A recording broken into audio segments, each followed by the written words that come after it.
নবী মুহাম্মদুর রাসূলুল্লাহ সাল্লাল্লাহু আলাইহি ওয়াসাল্লাম জানিয়ে দেয় দ্বিতীয় ব্যক্তি কাল কিয়ামতের ময়দানে কাল হাসরের ময়দানে রবের সামনে আল্লাহর সামনে মাওলার সামনে দাঁড়িয়ে থাকবে আফসোস করতে থাকবে আল্লাহর রাসূল এলান করে দেয় ওই ব্যক্তিগুলো যেই ব্যক্তিগুলো তাদের রেখে যাওয়া গচ্ছিত সম্পদ তাদের রেখে যাওয়া সংরক্ষিত সম্পদ তাদের রেখে যাওয়া সুরক্ষিত সম্পদগুলোকে পরবর্তী প্রজন্মের মধ্যে সেটা বন্টন করা হয়েছে ভাগ করা হয়েছে উত্তরাধিকারী সূত্রে তারা ভাগ নিয়েছে কিন্তু রেখে যাওয়া যে ব্যক্তি প্রকৃত মালিক ওই সম্পদের সে নিজে দুনিয়াতে বেঁচে থাকাকালীন দান করে নাই খায়রাত করে নাই সাদকা করে নাই কিন্তু তার পরবর্তী প্রজন্ম তাদের মালগুলোকে নিয়ে তার সম্পদগুলোকে নিয়ে দান করে দিয়েছে আল্লাহর দরবারে মাকাম বেশি পেয়ে গিয়েছে ওই ব্যক্তি আফসোস করবে যে আমার গচ্ছিত সম্পদ এরা দান করে মাকাম পেয়ে গেল আমি দান না করে আজকে আমার মাকামটা তাদের থেকে কম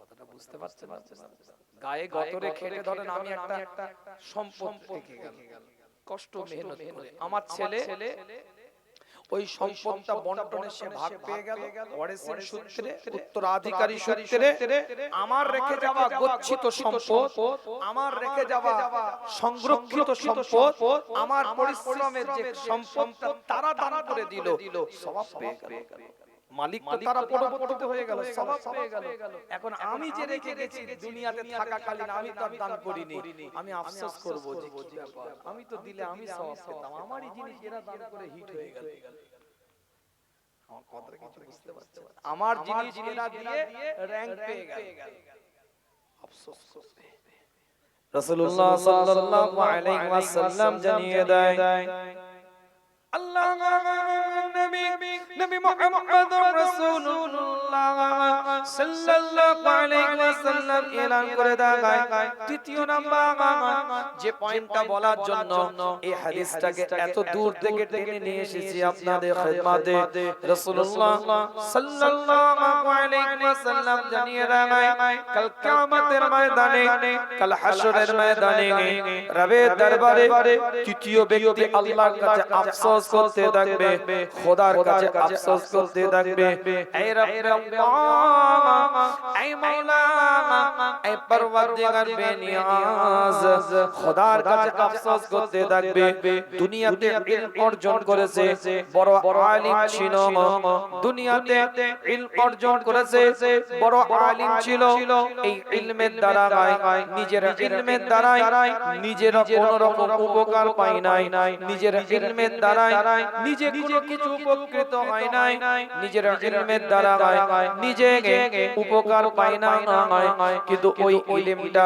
অন্যজন উপকার পেয়ে গিয়েছে ওই ইলমটা অন্যজন উপকৃত হয়ে গিয়েছে ওই ইলমটার দ্বারা অন্যজন উপকার পেয়ে গিয়েছে বড় আলিম সব জ্ঞান থাকার পরেও সব জ্ঞান চর্চা করার পরেও কিন্তু নিজে উপকার পায় নাই নিজে উপকৃত হতে পারে নাই কিন্তু তার ইলমের দ্বারা অন্যজন উপকার পেয়ে গিয়েছে কাল কিয়ামতের ময়দানে আল্লাহর দরবারে আফসোস করতে থাকবে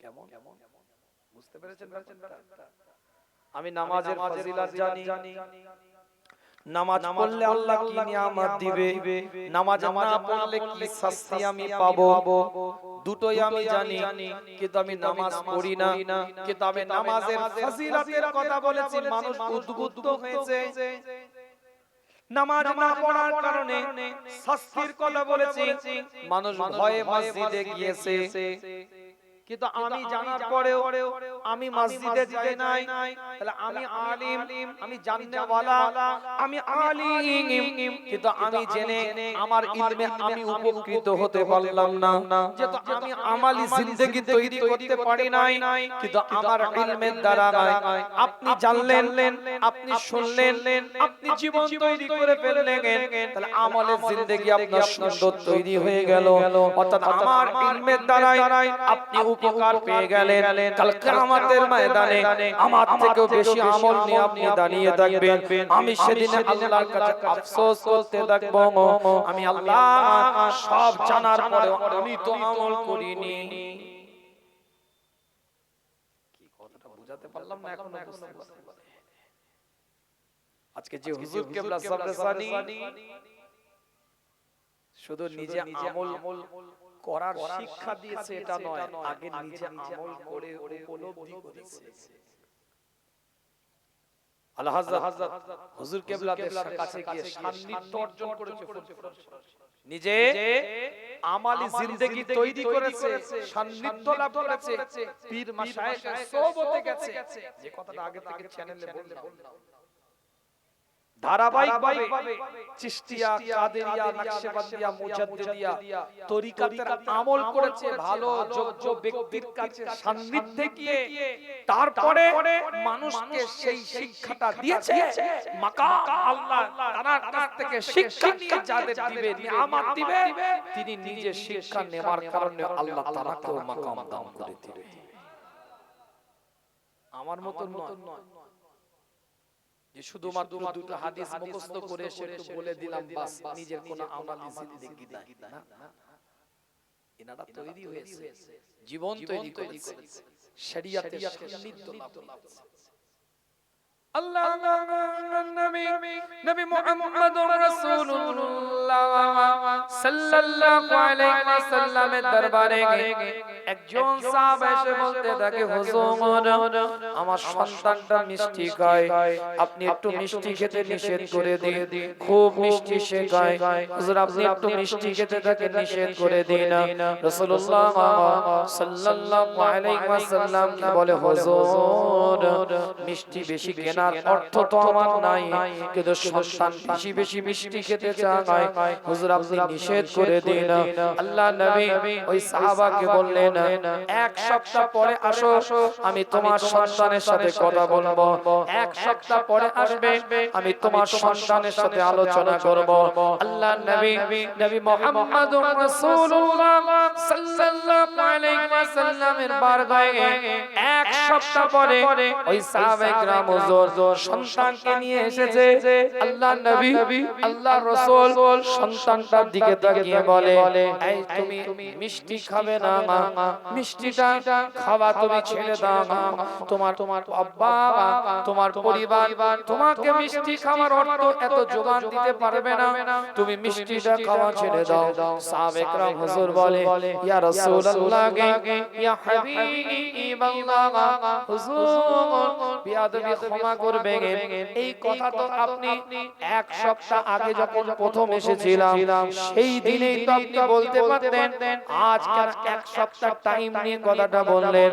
আল্লাহ নবী আল্লাহ রাসূল এলান করে দিলেন, যেদিন তুমি প্রথম আমার কাছে এসেছিলে আমি নিজে মিষ্টি খেতে পছন্দ করতাম, আমি নিজে বেশি বেশি মিষ্টি খেতাম, আমি চিন্তা করলাম আমি এই অবস্থায় একে মিষ্টি খেতে নিষেধ করতে পারি না, এক সপ্তাহ আমি সময় নিলাম, নিজে মিষ্টি খাবার পরিমাণটাকে কমিয়ে দিলাম, মিষ্টি খাবার প্রবণতাটাকে কমিয়ে দিলাম, তারপরে এক সপ্তাহ পরে তোমার সন্তানকে আমি নসিহত করছি মিষ্টি খাবে না, মিষ্টি থেকে দূরে থাকবে। তাহলে আগে আমি নিজে আমল করেছি, তারপরে তোমার সন্তানকে আমল করার জন্য উৎসাহিত করলাম।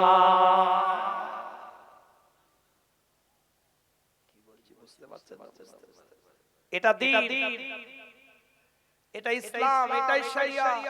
ওই প্যাকেজিং ভাইরাল বক্তা ইন্টারনেটে নাম্বার দৌড়াচ্ছে, ফোন করে দিলেন পার্সেল আইটেমের মতন চলে এলো, অনলাইন মার্কেটিং এর মতন না, এটা দিন না, এলো নাট্য মঞ্চ হয়। কিছু মনে করবেন না, বাস্তব কথা বলছি আমি।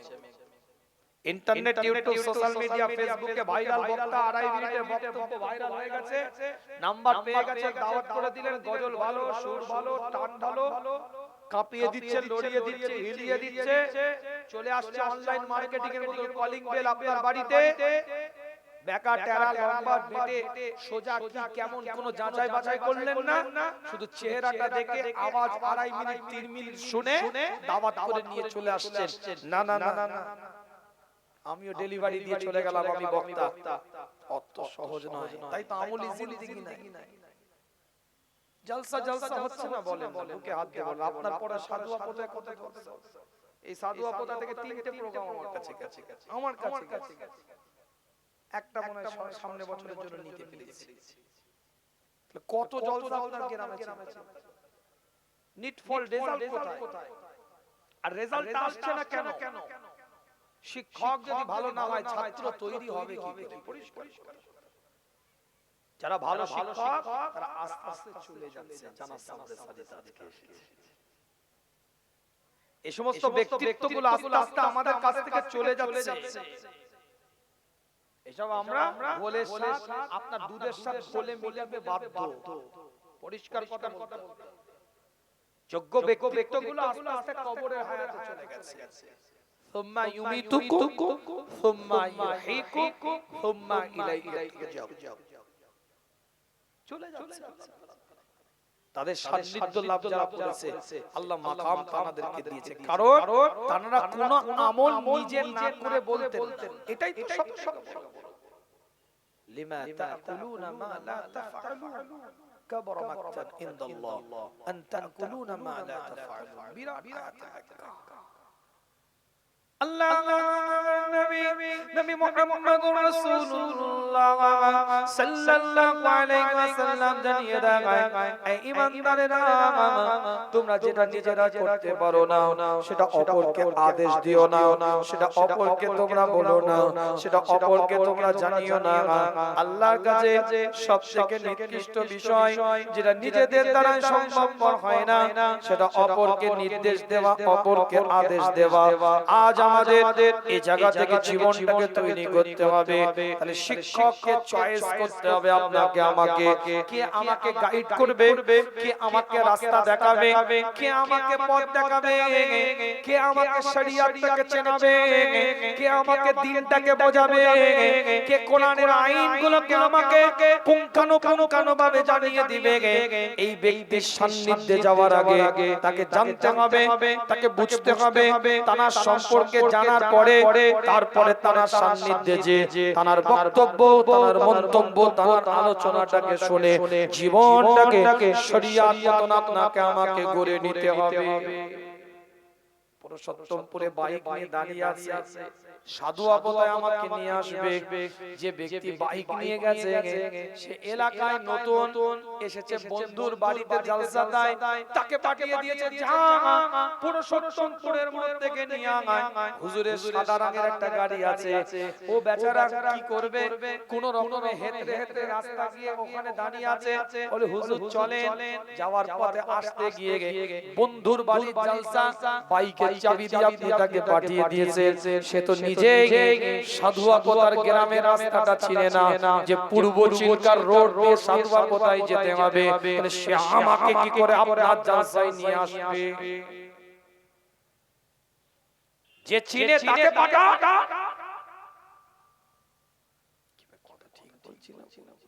এরকম হয়েছে রে বাবা, আমার সাথে হয়েছে বনগাঁ এলাকায়। জামাই পাঠিয়ে দিয়েছে, যাও হুজুরকে ডেকে ডেকে অন্য রাস্তা আমি জানি না কি করব, কোন দিকে যাব না বলিয়ে বলিয়েছে। রাস্তা যদি না চেনে সে রাস্তা দেখাবে কি করে? আমি বক্তা, আমি আলোচক, আমি আলোচনা করছি, বড় বড় ডেলিভারি দিচ্ছি, বিরাট বিরাট আমার আওয়াজ ভাজি আলাদা, কিন্তু নিজেই রূপ নেই, নিজেই রাস্তা চিনি না। আপনি রাস্তা দেখবেন কি করে? আলো আমার কাছে নেই, আলো দেখাবো কি করে? জানালার কাছে আলো ছিল, তারা আস্তে আস্তে আমাদের কাছ থেকে চলে যাচ্ছে। জানাদের আলোয় আলোকিত হয়েছিল, সে আলোগুলো আস্তে আস্তে আমাদের মাঝখান থেকে বিদায় নিচ্ছে। তাই তো তাদের জীবন চরিত্র নিয়ে আলোচনা করাটা মানে আমাদের নতুন করে রূপ তৈরি হয়ে যাওয়া। আমার কথা অসুবিধা হচ্ছে না? টুকটুক করে আলোচনাগুলো বুঝিয়ে দিচ্ছি। ওয়াজ করতে এখানে আমি আসিনি, মহব্বতে এসেছি। বিশ্বাস করে জিজ্ঞেস করে প্রথমে দাওয়াত দিতে চাইনি, ভাইজানকে দিয়ে ফোন করেছে, কারণ এখান থেকে নেবা মাসে মুন্সিরহাট যেতে হবে, খুব টাফ সিচুয়েশন। হুজুর একটুখানি ঠিক আছে, সাধু আপদার মানুষ, আমি যাব, দু একটা কথা বলে আসবো।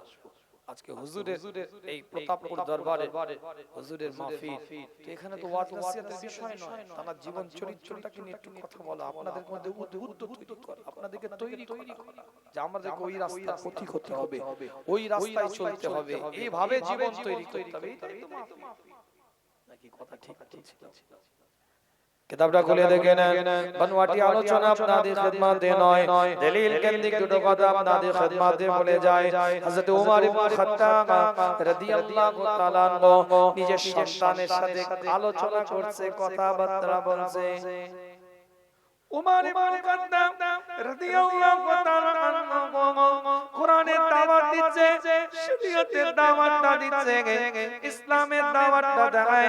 রাসূলুল্লাহ সাল্লাল্লাহু আলাইহি ওয়াসাল্লামের হাদিসটাকে তেলাওয়াত করছে, রাসূলুল্লাহ সাল্লাল্লাহু আলাইহি ওয়াসাল্লামের হাদিসটাকে পাঠ করছে। উমর ইবনে খাত্তাব রাদিয়াল্লাহু তাআলা আনহু তার মনে হয়েছে একজন সন্তান আমার অন্য মনস্ক হয়েছে, কু আনফুসাকুম ওয়াহলিকুম নারা, কি অবস্থায় জীবনে দাওয়াতটা দিয়েছে। পরিবারের মধ্যে হাদিস বলতে বলতে ওমর ইবনে খাত্তাবের মনে হয়েছে যতটা অ্যাক্টিভনেস থাকার দরকার শোনার মধ্যে, যতটা মনোযোগ থাকার দরকার শোনার মধ্যে, যতটা সক্রিয়তা থাকার দরকার হাদিসটা শোনার মধ্যে, ততটা মনোযোগ দিয়ে আমার সন্তান শুনছে না, ততটা অ্যাক্টিভ নয়, ততটা সক্রিয় নয়।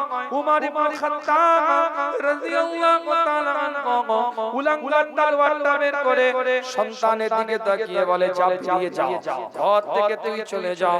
যা তাড়িয়ে দিয়েছে, ঘর থেকে বের করে দিয়েছে, হাতে উলাঙ্গার তলোয়ার, ঘর থেকে বের করে দিয়েছে। হযরত আবু বকর সিদ্দিক রাদিয়াল্লাহু তাআলা আনহুর কাছে গিয়েছে। সেই জমায় খলিফাতুল মুসলিমিন তিনি, আমিরুল মুমিনিন তিনি, রাসূলুল্লাহ সাল্লাল্লাহু আলাইহি ওয়াসাল্লামের ইন্তেকালের পরে 2.5 বছর রাজত্ব পরিচালনা করেছে হযরত আবু বকর সিদ্দিক রাদিয়াল্লাহু তাআলা আনহুর কাছে। উমর ইবনে খাত্তাবের সন্তান আওয়াজ দিয়ে বলতে থাকে, একটু আমাদের বাড়িতে চলে, আমার আব্বাকে একটু বোঝাবে। আব্বা ঘর থেকে আমাকে বের করে দিয়েছে, আব্বা ঘর থেকে আমাকে তাড়িয়ে দিয়েছে। উমর ইবনে খাত্তাবের সন্তানের দিকে তাকিয়ে হযরত আবু বকর সিদ্দিক রাদিয়াল্লাহু তাআলা আনহু বলে, তোমার অপরাধটা কি, তোমার দোষটা কি, কি অপরাধ তুমি করেছো যে তোমার আব্বা তোমাকে ঘর থেকে তাড়িয়ে দিয়েছে? উমর ইবনে খাত্তাবের সন্তান বলতে থাকে, রাসূলুল্লাহর হাদিস বলছিল, আমি শুনছিলাম রাসূলুল্লাহর হাদিস, কিন্তু আব্বার মনে হয়েছে যতটা মনোযোগ দিয়ে শোনার দরকার, যতটা অ্যাটেনশন থাকার দরকার, যতটা অ্যাক্টিভনেস থাকার দরকার, যতটা সক্রিয় বোধ থাকার দরকার, ততটা মনোযোগ আমার নাই, ততটা সক্রিয় বোধ আমার নাই। তাই উলাঙ্গা তলোয়ারটা বের করে আমাকে ঘর থেকে বের করে দিয়েছে। আপনি একটু চলেন, আপনি একটু গিয়ে বোঝাবেন তাকে। হযরত ওমর ইবনে খাত্তাবের কাছে সিদ্দিক আকবর রাদিয়াল্লাহু তাআলা আনহু দাঁড়িয়ে আছে। কিতাবটা খুলে দেখে পরিষ্কার করে লেখা আছে, হযরত আবু বকর সিদ্দিক রাদিয়াল্লাহু তাআলা আনহু বলে, ভাই ওমর ছেড়ে দে না ভাই, এত রাগ করিস না সন্তানের উপরে, একটু মাফ করে দে, ভুল করেছে বাচ্চা, একটু ক্ষমা করে দে, ভুল করেছে বাচ্চা, একটু মাফ করে দে। ওমর ইবনে খাত্তাব বলে, ওমর ইবনে খাত্তাব বলে, রাসূলুল্লাহর হাদিস বলছি, ও আগার মাগার করবে না, মেনে নিতে পারি না, তাই ঘর থেকে বের করে দিয়েছে। হযরত আবু বকর সিদ্দিক রাদিয়াল্লাহু তাআলা আনহু বারবার আওয়াজ দিয়ে বলতে থাকে, একটু ছেড়ে দে না মামা, একটু মাফ করে দে সন্তানকে, এত রাগ করিস না, একটু মাফ করে দে। বারবার যখন বলতে থাকে, হযরত ওমর ইবনে খাত্তাব আবু বকর সিদ্দিক রাদিয়াল্লাহু তাআলা আনহুর দিকে তাকিয়ে বলে, ভাই আবু বকর, আমি ওমরের জায়গায় যদি তুমি থাকতে তাহলে তুমি কি করতে একটু আমাকে বলো। রাসূলুল্লাহর হাদিস বলছিলাম, উপদেশ দিচ্ছিলাম, আলোচনা কিন্তু একটা পয়েন্টের উপরে, মনে রাখতে হবে। এই উপদেশ দেওয়ার সময় আমার মনে হয়েছে সন্তান আগার মাগার করেছে, যতটা অ্যাক্টিভ, যতটা সক্রিয়, যতটা মনোযোগ থাকার দরকার, ততটা মনে হয়েছে নাই। আমি বের করে দিয়েছি, তুমি আমাকে বোঝাতে এসেছো, আমার জায়গায় যদি তুমি থাকতে হযরত আবু বকর সিদ্দিক রাদিয়াল্লাহু তাআলা চোখ দিয়ে পানি টোশা গড়িয়ে যায়, ওজন নানাজারি করতে থাকে। ওমর ইবনে খাত্তাবের দিকে লক্ষ্য করে সিদ্দিক আকবর রাদিয়াল্লাহু তাআলা আনহু আওয়াজ দিয়ে বলতে থাকে, ভাই ওমর, তোমাকে বোঝাতে এসে আমি আবু বকর বড় প্রশ্নের সামনে দাঁড়িয়ে গেলাম, আমি আবু বকর বড় প্রশ্নের চিহ্নিত হয়ে গেলাম। হযরত ওমর ইবনে খাত্তাবের দিকে লক্ষ্য করে সেদিন হযরত আবু বকর হালাত এসে গেছে, মিজাজে এসে গেছে, চিৎকার আওয়াজ দিয়ে বলতে থাকে, ওমর, তুমি রাসূলুল্লাহর হাদিস বলছিলে, তোমার মনে হয়েছে তোমার সন্তান অন্যমনস্ক হয়েছে, এটা মনে করার কারণে তুমি উলাঙ্গা তলোয়ারটা বের করেছো, তাকে ঘর থেকে বের করে দিয়েছো। আর আমি যদি তোমার জায়গায় থাকতাম, রাসূলুল্লাহ সাল্লাল্লাহু আলাইহি ওয়াসাল্লামের হাদিস বলছি, আমার সন্তানকে দেখে যদি আমার মনে হতো অন্য মনস্ক, অ্যাক্টিভ নাই, সক্রিয় নয়, এটা যদি আমার মনে হতো, এই উলাঙ্গা তলোয়ারটা তো তুমি শুধুমাত্র বের করেছিলে, আমি আবু বকর ওই উলাঙ্গা তলোয়ারটা দিয়ে তার ধর থেকে গর্দানটাকে আলাদা করে দিতাম। এটা দিন, এটা ইসলাম, এটাই শরিয়াত। আজ এখানে কোরআনের কথা হচ্ছে, আপনার বাচ্চা মাচায় বসে পাবজি খেলছে কোন সাহসে? উত্তর দিতে হবে আমাদের। আজ এখানে কোরআনের কথা হচ্ছে, আপনার বাচ্চা রাস্তায় হেঁটে বেড়াচ্ছে, এখানে তো কাউকে গালাগালি দেওয়া হয়নি, প্রত্যেকটা কোট টু কোট কোরআনের আলোচনা হচ্ছে, তাহলে পরওয়াইশ পায়নি, তৈরি করতে পারেন। কেউ তো সুমিতা উইলিয়ামসের থেকে রকেটে করে নেবে আপনার পাড়ায় আসেনি, কেউ মঙ্গল গ্রহ থেকে ছেড়ে দিয়ে যায়নি। আজ এখানে কোরআনের মাহফিল, আজ এখানে শরিয়তের মাহফিল, আজ এখানে দ্বীনের মাহফিল, আল্লাহ আল্লাহ রাসূলের কথা হচ্ছে, পীর মাশায়েখ ওলি আউলিয়া দরবেশ কুতুবদের আলোচনা হচ্ছে। আপনার বাচ্চার হাতে আজকেও পাবজি কেন, আজকেও ফ্রি ফায়ার কেন, আজকেও ড্রিম 11 কেন, আজকেও রামি সার্কেল কেন, আজকেও O2 কেন? আপনার বাচ্চার হাতে আজকেও সফটওয়্যার ডাউনলোড করে বসে আছে, পিকটু, ক্যারাম বোর্ড, লুডু, তাস, গোটা পৃথিবীব্যাপী জুয়া চলছে। মুসলমানের বাচ্চা কোন সাহসে করবে? আজকের মাহফিল চলছে, কেন আজকের মেলায় ঘুরে বেড়াবে? উত্তর দিন। কথাটা হয়তো খারাপ লাগতে পারে, কিন্তু ভাবে দেখেন, আমি কথা যদি ভুল বলি বলেন, প্রতিবাদ করার কান ধরে উদ্বাস করে ওমর ইবনে খাত্তাব বলছে ধর থেকে গর্দানটা আলাদা করে দিতাম। আবু বকর বলছে তোমার জায়গায় আমি থাকতাম। রাসূলুল্লাহর হাদিস আগার মাগার করবে, নবীর হাদিস বলবে, কোরআন বলবে, আগার মাগার করবে, চালাকি করার জায়গা পাওনি। জলসার মাহফিল দিয়েছেন, দেওয়ার মতন দেন। কি কথা ঠিক বলছি না? আদবের জায়গা না রাখতে পারলে বেয়াদবি করা যাবে না।